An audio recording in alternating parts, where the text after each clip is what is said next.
Hello, তোমরা সবাই কীরকম আছো? আজকে আমি নিরামিষ তরকারি করব। তার জন্য কিছু সবজি কেটে নিলাম। বিন, বেগুন, ডাঁটা, মিষ্টি আলু,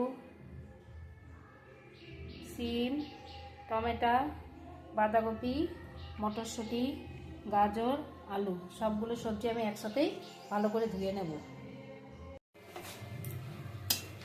কিছুটা তেল দিয়ে লঙ্কা তেজপাতা দিয়ে দিলাম।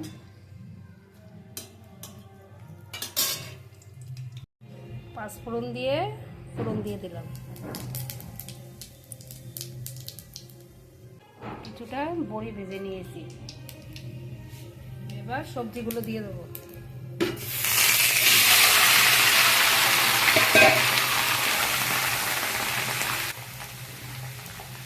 কিছুটা নুন দিয়ে দিলাম। সবজিগুলো ভেজে নেব। আদা এই লঙ্কাগুলো আমি বেটে নেব।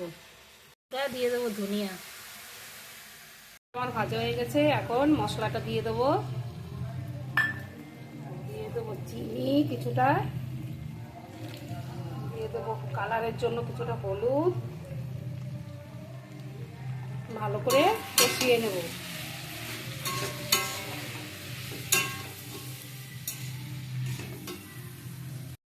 মশলা আমার কষানো হয়ে গেছে। এবার দিয়ে দেবো বড়িগুলো।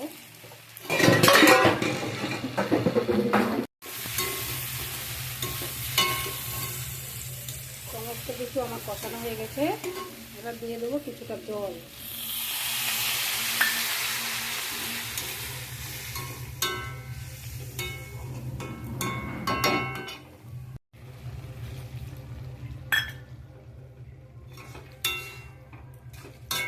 ফেনা আসলে কিছুক্ষণের জন্য আমি ঢেকে রাখবো।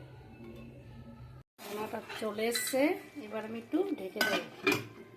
গ্যাসটা কমিয়ে দেবো। সমস্ত সবজিগুলো আমার সেদ্ধ হয়ে গেছে।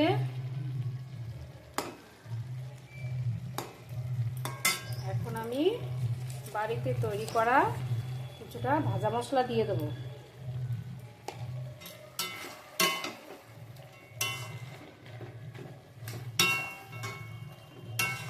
পাঁচমিশালি তরকারি এইভাবে আপনারা অবশ্যই বাড়িতে ট্রাই করে দেখবেন। এখন আমি নামিয়ে নেব। হয়ে গেছে, আমি নামিয়ে নিলাম।